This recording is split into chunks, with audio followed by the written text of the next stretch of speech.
Facebook kicked off PressTV's page yesterday for a few hours and then reinstated it after saying that the deplatforming was final.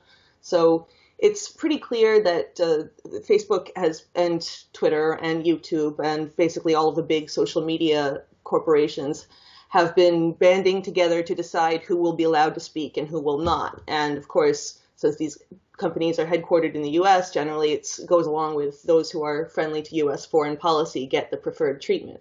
But as we've seen even here in the U.S., our president, Donald Trump, was kicked off Twitter and Facebook and now YouTube for supposedly promoting violence. So it's a very interesting situation we have unfolding here, because never in the history of, at least of the United States, have we had companies that are more powerful than governments. We've had companies and governments working together, as social media did for quite a long time, which, I mean, having an authoritarian state run by corporations and government working hand in hand, that is kind of the definition of fascism, but nobody likes to talk about that. It's always fascism is something else, and it can't have anything to do with our precious social media networks. But at any rate, the social media companies are flexing their muscles. They're proving that they are actually stronger than the governments that are supposed to keep them in check.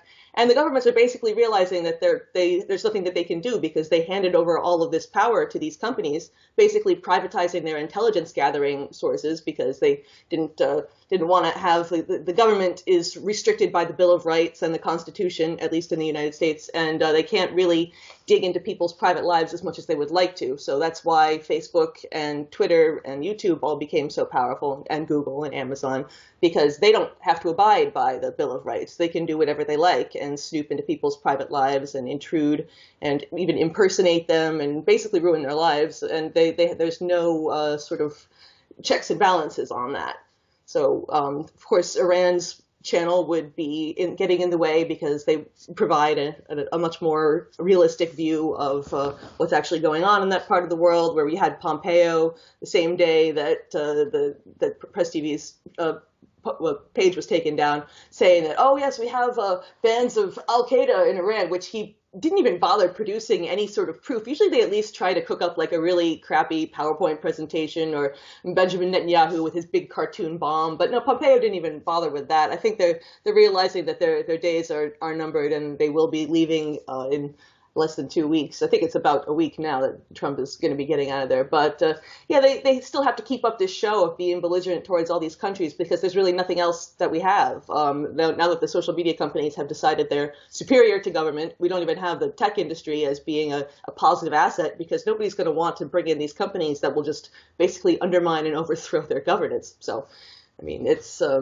very much anybody who's producing content or reporting news that is not friendly to the U.S. Super corporate structure is now going to be facing a very small window of what they can still communicate on these platforms. These platforms do not want to hear dissident voices, and they will silence you by any means necessary.